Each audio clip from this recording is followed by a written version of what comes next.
It's your favorite bilingual program, The Brief, where we always get to dig several layers beneath the major stories making news in Cameroon. Today's program is quite different as newspapers are on holidays. Today is Assumption Thursday, and it's public holidays in Cameroon, but we are still here as usual to keep you updated on what is happening in Cameroon, and we're going to be focusing on the outing of the Minister of Communication or Government of the Republic of Cameroon regarding a rise in xenophobia and hate speech in Cameroon. Yesterday there was a joint press conference held at the Ministry of Communications of Cameroon, where we had the Minister of Territorial Administration also taking part in that press conference, as well as the chairman of the Bilingualism Commission, Peter Mafoni Musonge, who also took part in that meeting. And of course, what pushed government to come out or to speak out yesterday was the rise, like I earlier mentioned, in the social ill, where some Cameroonians have begun rejecting other Cameroonians. And of course, this has pushed government to speak out. And from what we read in the outing of the Minister of Communication, government will be tackling this issue from two prisms. First of all, from sensitization. There will be a media campaign to sensitize Cameroonians, especially those at the level of the grassroots. And also, there will be the use of legal instruments, especially international instruments duly ratified by the government of the Republic of Cameroon, as well as the Constitution of the Republic of Cameroon. And of course, some laws that were voted by Parliament, different laws, which could punish and of course individuals sent to prison for 6 months paying fine of 5,000 francs, and also could go to prison for 5 years paying a fine of up to 5 million francs CFA. We shall dwell on that. We're not going to be reading the different sections of the penal code that punish the social ill in Cameroon, but our experts will be dwelling on that social ill. We have a constitutional lawyer on the line to the United Kingdom, Maître Alex Ndive, and we equally have another panelist in the studio. He is an active member of the political party of Honorable Cabralibi. Let's have what Etape Quentin read in that minister's communique yesterday that had to do with the social ill. Etape Quentin, good morning and welcome. Good morning, Lasha et bonjour à nos millions de téléspectateurs, mesdames et messieurs. Vous êtes bel et bien dans votre programme débrief, mais seulement on ne fera pas l'analyse des actualités abordées dans les unes des journaux ce jour, parce que c'est le jour de férié, l'Assomption. Eh bien, c'est une conférence de presse conjointe qui s'est déroulée dans la salle de l'auditorium à Yaoundé, dans le ministère de la Communication. Eh bien, les personnalités qui ont pris part, le ministre de la Communication, René Emmanuel Sadi, le ministre de l'administration territoriale, Paul Atangandi, et le président de la Commission nationale du bilinguisme et du multiculturalisme. Voilà. Alors, au menu des échanges, c'était la montée vertigineuse des discours de haine dans les réseaux sociaux. Beaucoup de réactions ont eu lieu dans cette salle. À l'issue de cette rencontre, de nombreuses décisions ont été prises. Des lois ont été également analysées, les lois qui vont sanctionner celles et ceux qui s'aviseront désormais à aller dans ce sens de la promotion des discours de tribalisme, des discours haineux. Pour en parler ce matin, on a sur le plateau certaines personnalités, ceux qui sont experts dans la loi, membres du Before that, Etape, I want to state here that yesterday, as the joint press conference was ongoing in Yaoundé, a member of the Bilingualism Commission, we are talking about internationally, the multi-international award winner, Peace Crusader, Tumfo Barrister Nico Hale, who is also a member of the Bilingualism Commission. He was also giving out a press outing, or also delivering his own message yesterday, where he also called on Cameroonians to shun hate speech and, of course, call on them to make sure that they maintain the love, or they safeguard the love existing between indigenes of some regions of the country, precisely the southwest region of Cameroon. And he says that anybody who is promoting xenophobia in Cameroon, that person hates himself, the person hates humanity, the person hates God. And he also said those who are promoting such social ill are raping the constitution of the Republic of Cameroon. Let's have a listen of what Tumfo Barrister Nico Hale said yesterday during that press outing.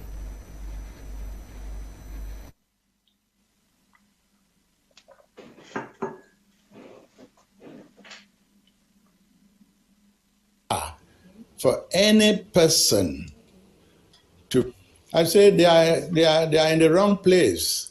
That is disgusting. It's despicable. It's grotesque. It's bizarre for any person to be promoting xenophobia or hate speech in Cameroon. We don't need it. Wherever, in all the regions, there should be no xenophobia. There should be no hate speech, because once you get into that kind of a situation, it means you don't know the Constitution, it means you want to rape the Constitution, which makes it possible for any Cameroonian to live anywhere freely, as a Cameroonian. So those people don't have their place. Anybody who is promoting it, I don't want to call him or them a gangster. I just want to say that it is uncalled for, and please, that must stop. Because for me, every Cameroonian is my brother and sister. Every Cameroonian. These are first God's children that you should understand. And you know so well that the greatest commandment in the Bible is that you should love God with all your heart, with all your mind, with all your soul, and all your strength. And then you love your neighbor as yourself. You can't say you love God when you don't love your neighbor. All of you here, there are coming so many from Southwest. I have so many friends from Southwest, so many from Northwest, so many friends from other regions. So why do you preach hate speech because somebody comes from a particular region? That is, I would call that gangsterism.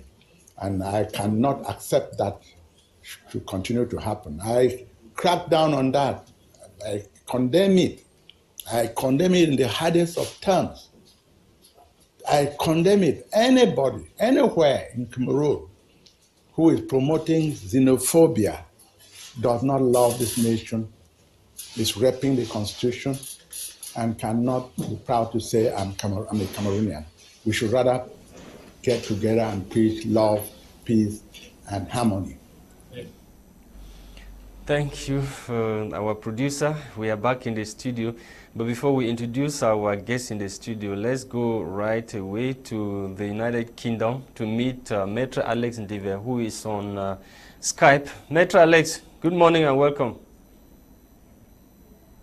Mr. Lasha, I must confess that I was not following you. I was not getting what Barrister Nico Harlem was saying. I just got you saying good morning. And good morning to you and Mr. Etape and the person from the other political party, I don't know his name. And good morning to the beautiful people of the Cameroons. And I must make this clear. Yes. I commend what Minister Atangaji, Mr. Sedi, and Prime Minister Mosonge, they are trying to do. It's nice to recognize that something is happened. The journey of a million miles begins with a single step. Okay, Maître, we'll come back to you. Etape, let's begin with... Alors, du retour sur notre plateau, eh bien, on va directement procéder au décryptage de cette actualité. Eh bien, avec notre invité du PCRN, Monsieur Marcel Kweku. Bonjour une fois de plus et bienvenue. Bonjour mon cher. Voilà. Alors, on parle là de la montée vertigineuse des discours haineux dans les réseaux sociaux. Alors, quelle est votre petite expérience par rapport à par rapport à ce phénomène au Cameroun? Les expériences, on les vit tous les jours. Oui. Je suis un militant politique et je suis dans les réseaux sociaux, là où même on exprime de plus forte manière des discours haineux.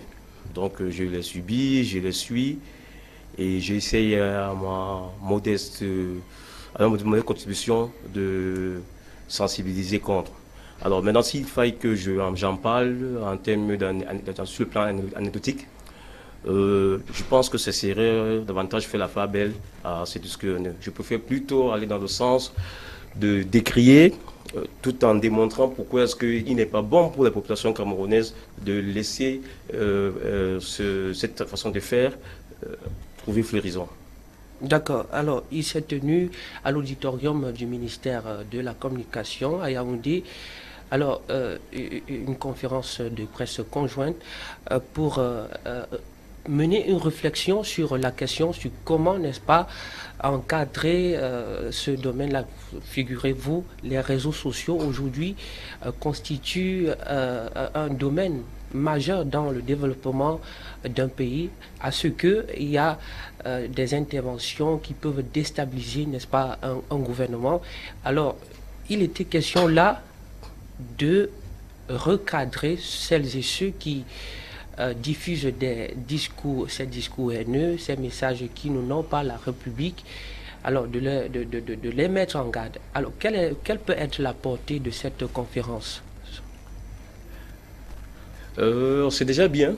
C'est déjà bien que le ministère de la Communication puisse mener une telle initiative, mais j'ai peur de dire que c'est mettre un peu la charrue avant les bœufs, ou bien alors c'est juste un feu de paille. Ceux qui entretiennent le discours haineux, ceux qui le pratiquent, ce sont des Camerounais. Du moins au niveau de la plateforme, des plateformes et des réseaux sociaux, c'est des Camerounais. Alors, le problème, il faut le prendre en amont. C'est un problème d'éducation. Il faut rééduquer les gens. Le ministre de la Culture, et le ministre de la Communication, autant pour moi, va décrier le fait que les Camerounais sur les réseaux sociaux discréditent le Cameroun. Mais si un Camerounais arrive déjà à discréditer son pays, ça veut dire qu'il a perdu la fibre patriotique. Et qu'est-ce qui peut amener un Camerounais à perdre la fibre patriotique? Peut-être parce que la patrie, il ne se reconnaît plus dans un certain nombre de choses que la patrie lui offre. Et il y a un mal-être. Et c'est tout le monde sait qu'il y a un mal-être au Cameroun. Donc, il faut penser le problème en amont. Il faut voir au niveau de la mentalité ambiante un pays où il y a la corruption. La corruption, c'est pratique de manière notoire. C'est-à-dire qu'au vu aussi de tout le monde, il va de soi qu'elle va entraîner des élans de... Comment j'appelle ça?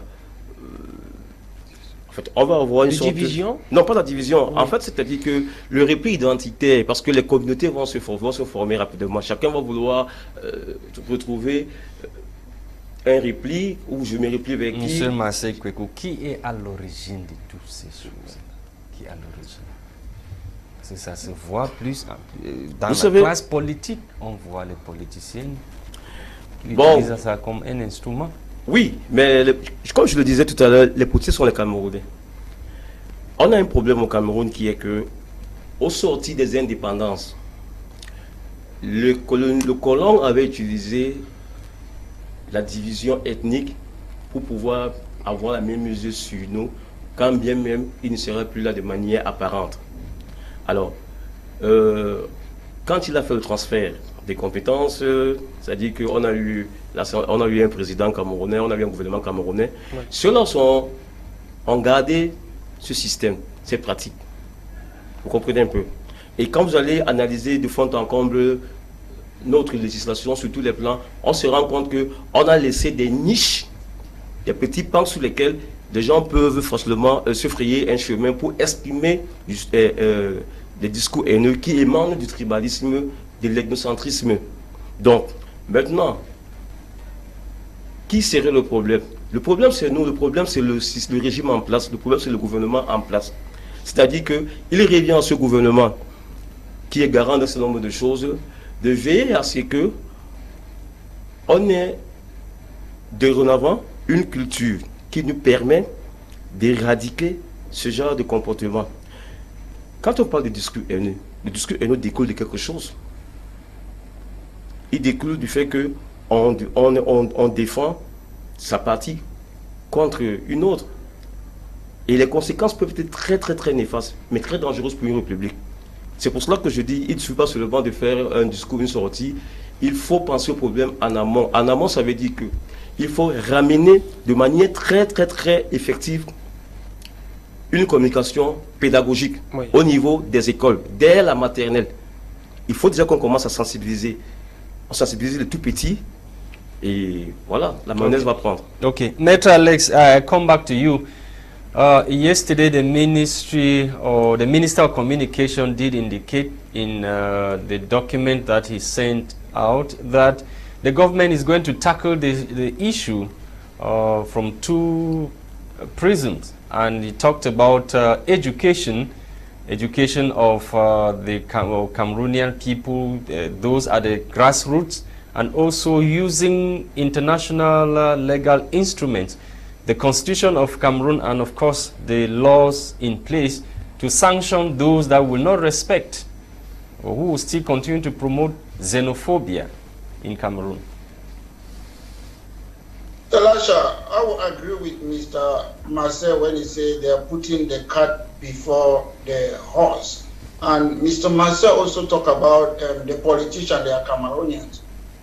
What I would like to say to Mr. Marcel, politicians are people who should have high standards. Yes, they are Cameroonians. They are not the same like Mr. Marcel, Mr. Lasha, Mr. Etape. These are people who should have high standard. And if they make mistake, they should resign and they should be sanctioned. The people who are making laws, who are in that position, that's why they have different rules that govern them, like parliamentary standard, different ethics, because they have to lead by example. I've seen what the minister came out with a communique. I say it's a good step, but they did not go far enough. And it's maybe the right step at the wrong direction. Because, listen, hate itself is not a crime.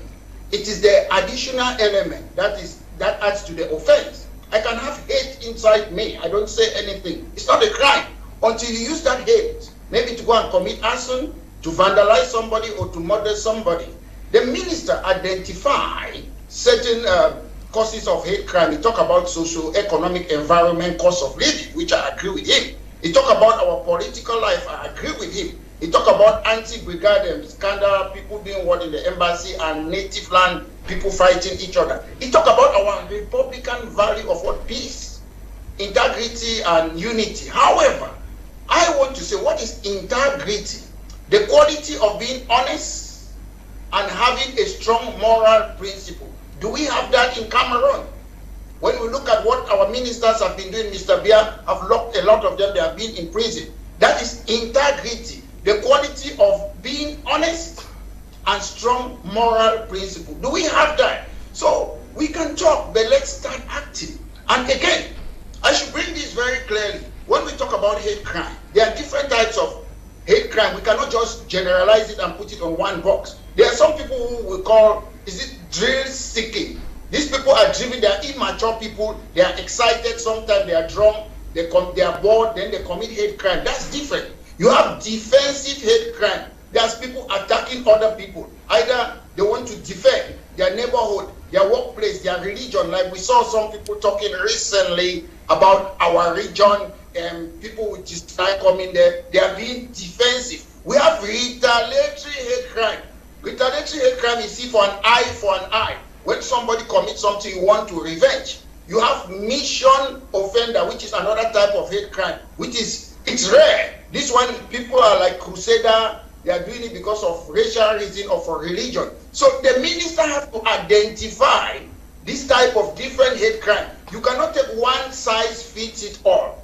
And again, what happened in that, the conference yesterday, I'm surprised. The people who should be fighting hate crime are the police, not a minister of communication come and do a press conference. Hate crime is a crime. The law does not respect ignorance. So it is good that they want to educate people on crime. Okay, in Cameroon, it is already a criminal offense and it's in our constitution. I've seen a couple of laws talking about it is a criminal offense. So why do people commit crime? Then you want to go and lecture them on how not to commit crime. It doesn't work that way. The people should be arrested based on the laws of our country, and they should be tried. Metro, that's exactly what I wanted to ask you.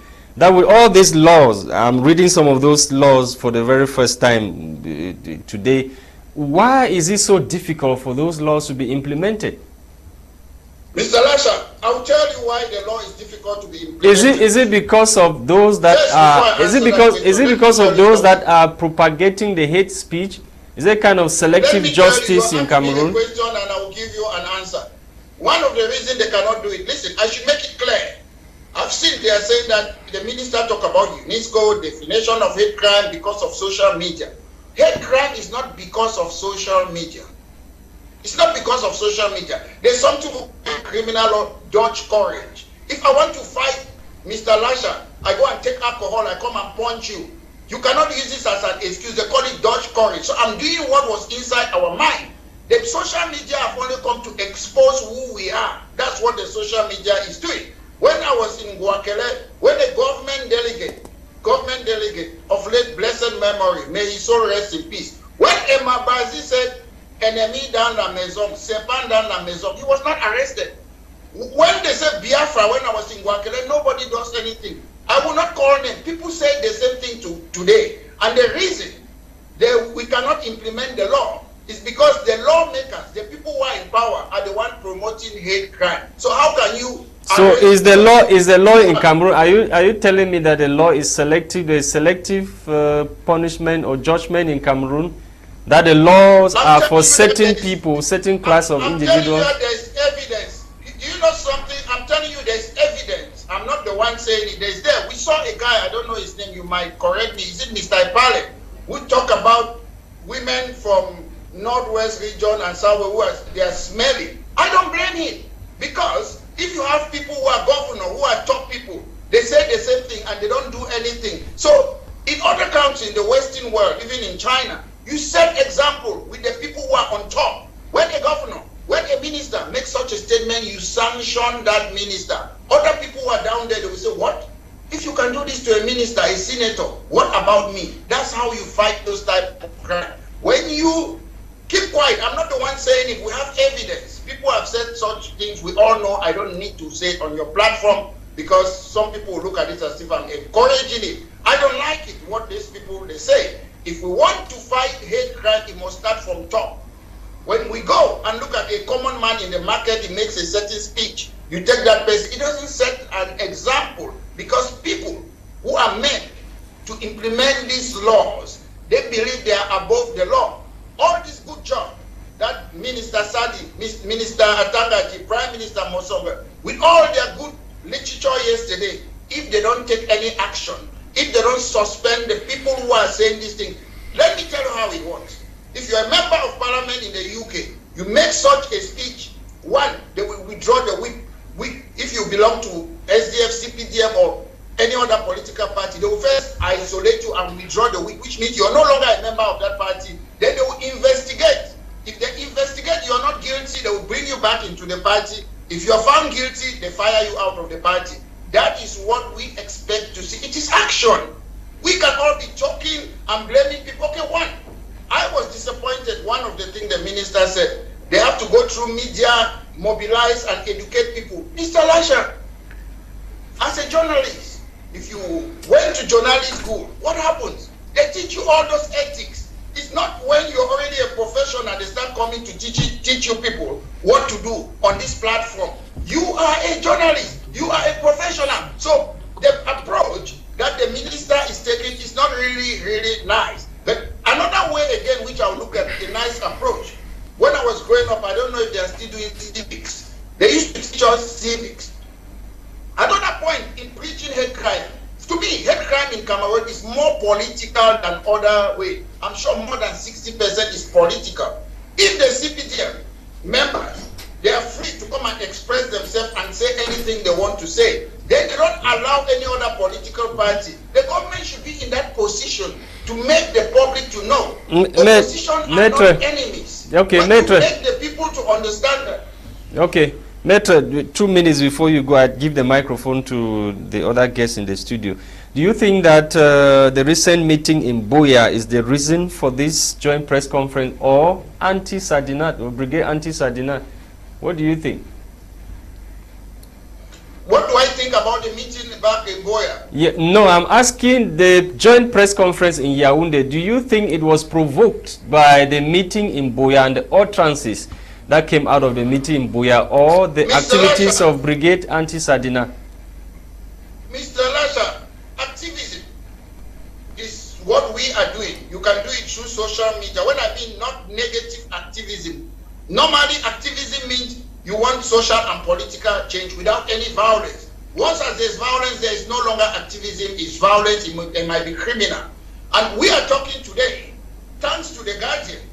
After the Guardian published what they say shameful reaction, we were on your platform. I made it clear that it was not an all Southwest conference. If you look at the people who were there, they had the same value. They were all from the same political party. And I made it clear, what looks like a dirt, works like a dirt, quacks like a dirt, it's a dirt. They were making these speeches, and then you say you don't dislike other people, non-indigenous. You don't say that inside a country. All of us inside that country, we are indigenous. And I believe the reason why the ministers, they called for that conference yesterday is because of your platform, what we have been saying for the last 2 days, which came back because of what the Guardian newspaper. I've seen a lot of people have tried to silence the Guardian newspaper. They say, oh, out of context. No, we all can listen, we can read. It's called English language. We can listen what those people were saying in that meeting. And again, as somebody from the Southwest region, Metro Mola if it was for Southwest region, why is it that we were not invited? Why is it that it's mostly the usual face? Because the government have been silent. When people have mastered the system now in Cameroon, that people who come and say we thank the head of state, they are trying to con the government. I understand the government knows that. They are trying to bring that divide, then they think it will work. And again, another thing that we are trying, it's very important.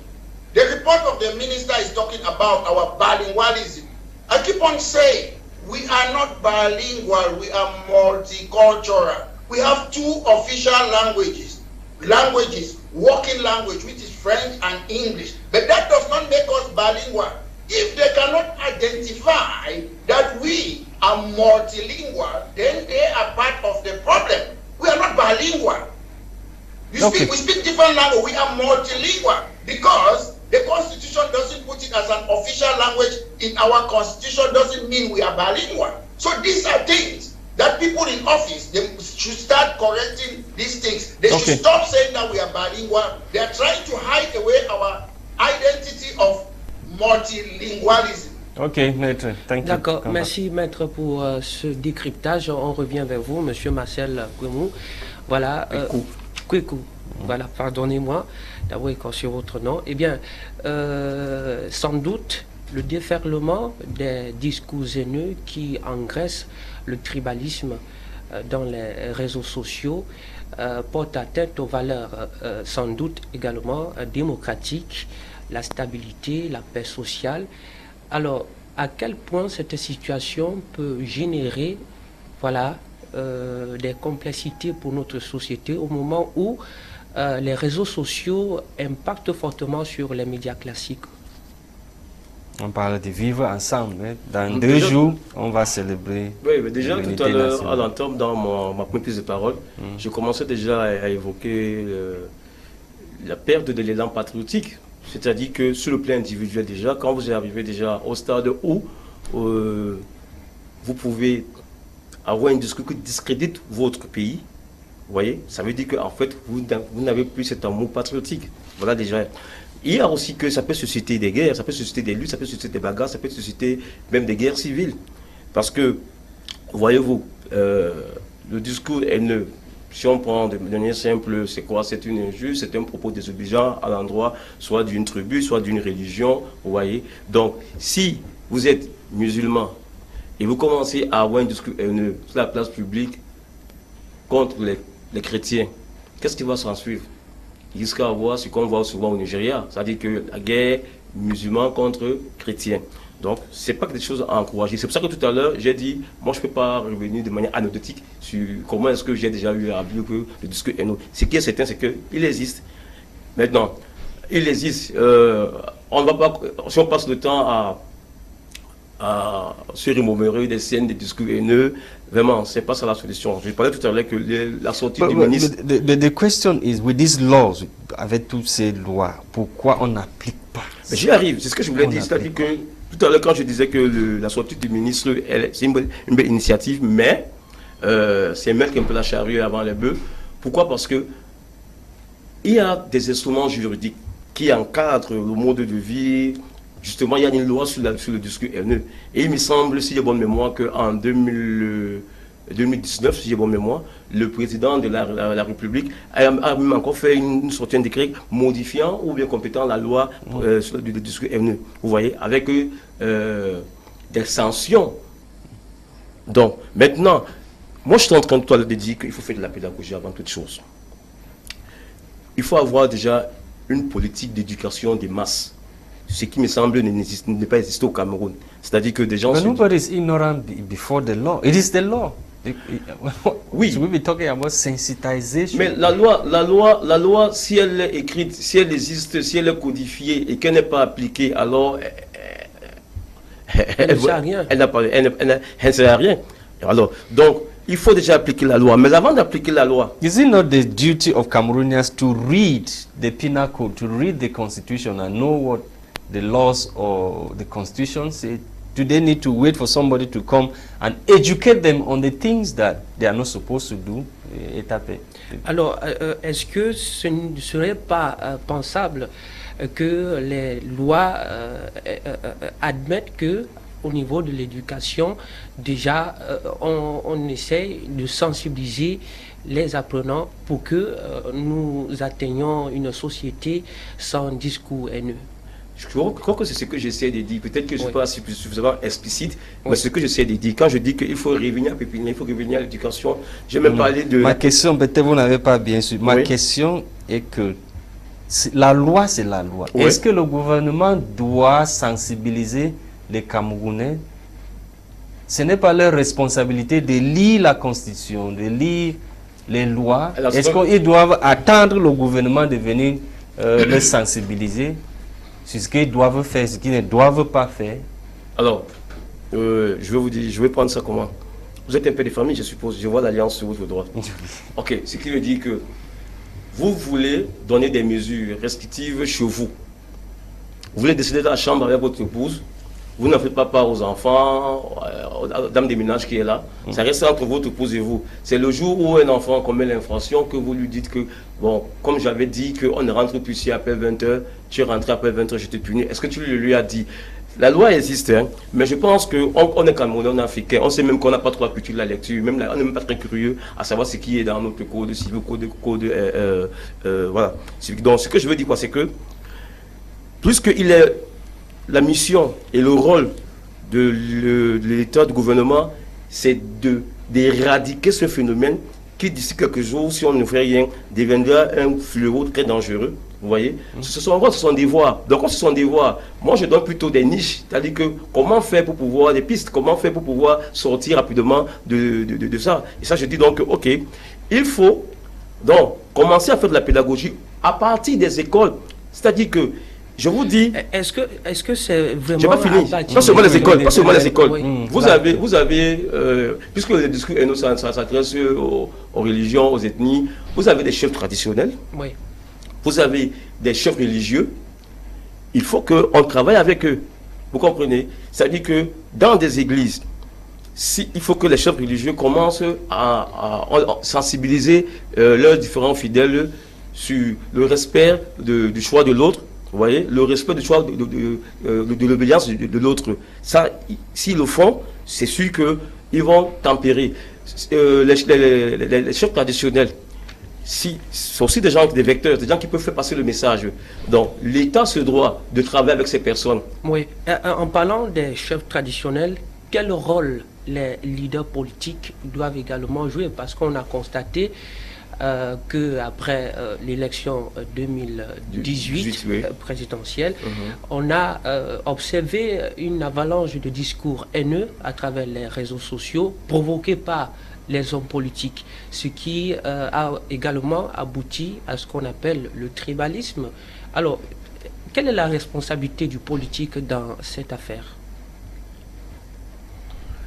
Vous savez, la politique est très complexe. Oui. Et généralement, l'homme politique surfe sur un contexte qui lui est favorable. C'est-à-dire que les hommes politiques, quand ils trouvent un climat favorable, ils ont besoin de quoi? Ils ont besoin de l'adhésion massive des populations. Et s'il y a un discours qui est favorable à ce qui puisse ramener un maximum de personnes vers eux, bon, ils vont aller vers. C'est pour ça que je ne veux pas trop m'attarder sur le rôle des hommes politiques. Ils ont tous des programmes politiques qui, sur le plan social, d'une manière comme d'une autre, rejettent ce genre de pratiques. Malheureusement, ça c'est des discours, ça c'est des programmes. Mais sur les faits, on sait ce qui se passe. Ce que je dis et ce que je pense être bien pour nous tous, c'est que l'État qui a le pouvoir de la répression se doit de se saisir des instruments juridiques qu'il a, d'user de la voie de la pédagogie, de se servir des auxiliaires d'administration qui sont les chefs traditionnels et aussi des chefs religieux pour qu'ensemble, de concert, ils puissent apporter un discours qui repousse le discours haineux. L'amour de l'autre, le respect du choix de l'autre. C'est-à-dire que moi, je suis du PCRN. Oui. Nous, on est d'ailleurs un parti, seulement au niveau de notre dénomination, la dénomination de notre parti, on comprend très bien qu'on s'insurge contre le discours haineux. Parce qu'on est le parti camerounais pour la réconciliation nationale. Ça veut dire que... Vous continuez toujours à parler de la sensibilisation. Est-ce que j'ai besoin de quelqu'un, ou mon chef traditionnel est venu me dire, si j'appelle quelqu'un, par exemple, un Bami, un Bamenda, ça peut causer un temps. Est-ce que vous... À ma propre conscience. Oui, mais est-ce que vous respectez votre chef traditionnel? Est-ce que les mots d'ordre que votre chef traditionnel peut donner, vous pouvez les suivre? Bien sûr, oui. Alors, donc, si votre chef traditionnel peut vous donner un mot d'ordre, vous le suivez. Ça veut dire que ce chef peut vous dire, vraiment, vous, mes enfants, ayez l'amour, le respect pour les autres. Il ne faut pas traiter l'autre au rabais, il ne faut même pas traiter l'ennemi de l'autre au rabais. Si tu le dis, comme tu as l'habitude de respecter ces mots d'ordre, tu vas aussi respecter cela. Donc tu vas intégrer que mon chef m'a dit que je dois respecter l'autre. On se comprend un peu? C'est tout. C'est pas compliqué que ça. Alors, parce que je vais vous dire, oui.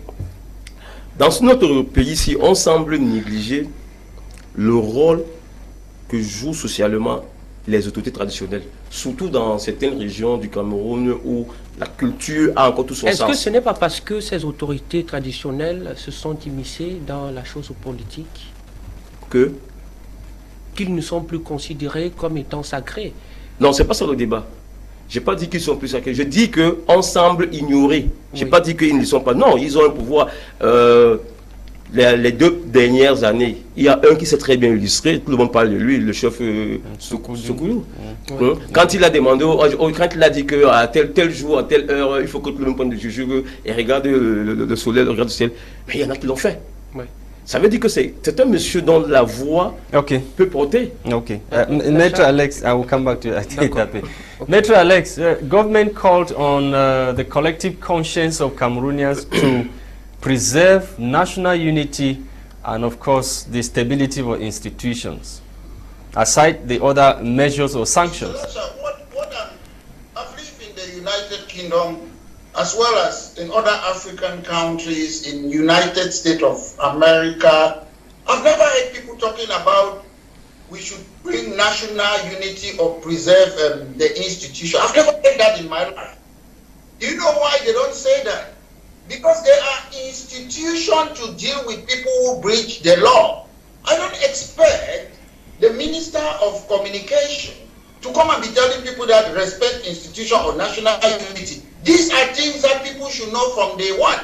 When I say ignorance of the law is no excuse, it simply means that even if you are not aware of the law, you cannot escape liability for violating the law. Mr. Lasha, if I sit I come and punch you. Do you need to teach me that punching you is a crime? If I insult you, Mr. Lasha, do you need to come and teach me that insulting you is a crime? What I'm not seeing at the moment, as we speak, I'm not seeing the role of the police. Mr. Massa is talking about traditional chief. We should be very careful. When it's civil matters, traditional chief can deal with it. But when it comes with criminal offense, the only institution that have got that power to deal with it in the Cameroon is the police. The police are there to do what? To prevent, to detect crime, to prosecute criminal, as well as punish and rehabilitate offenders. So where is the role of the police as we speak? As when the Minister of Communication was speaking, talking yesterday, the head of police should have been beside him, because what they are talking about is about crime. But who was the person beside the Minister of Communication, Minister of Territorial Administration? Of course, the Territorial Administration boss is the Interior Minister. He controls. He controls the governor. He controls the governors. Lasha, of course. You don't get it, Mr. Lasha. Yes. Mr. Biya is the president of Cameroon. Mr. Biya cannot be everywhere and say he controls this. The Minister of Territorial Administration has got other duty. What we were talking about yesterday, in a democracy, in a civilized world, we would have seen, is in Barack or whatever, the head of the police. He should have been in charge talking about that thing. Not the Minister of Communication, not the former Prime Minister, not Atanganji. Why? Those people, especially ministers, they are politicians. The head of the police force is meant to be a civil servant. They are the ones to manage these things, not politicians. But unfortunately in Cameroon, we don't distinguish those things. If there are things that civil servants should deal with it, the Minister of Communication doesn't need to come in. I expected the boss of the police to be having that conference, that there's increase in crime, there's hate crime, not the Minister of Communication. Maybe the Minister of Communication should have been side by side with the boss of the police force.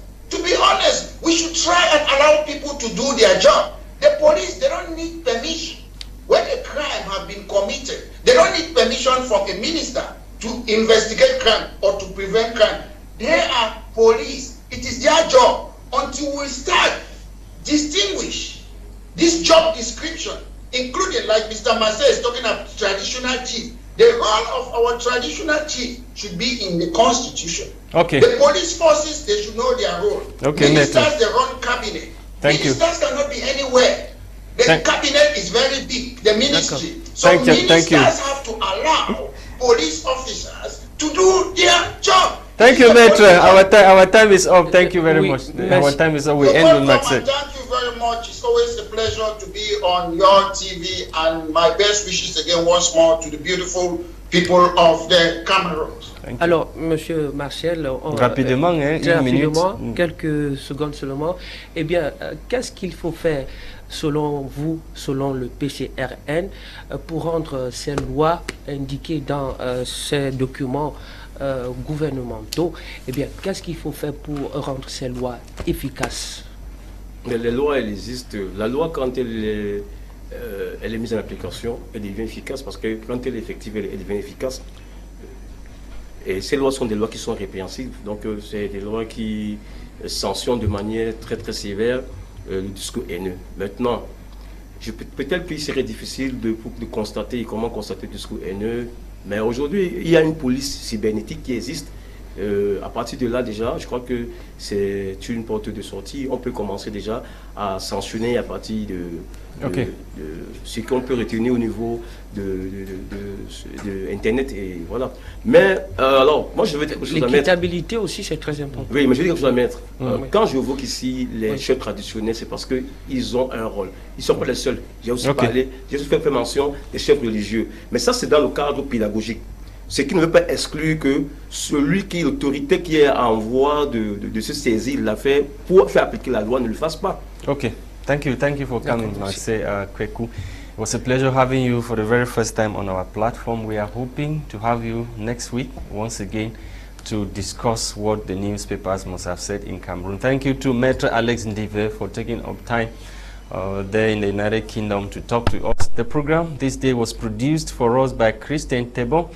We were Etape, Quentin, and myself, Lasha Kingsley, wishing you a great day ahead. Bye-bye.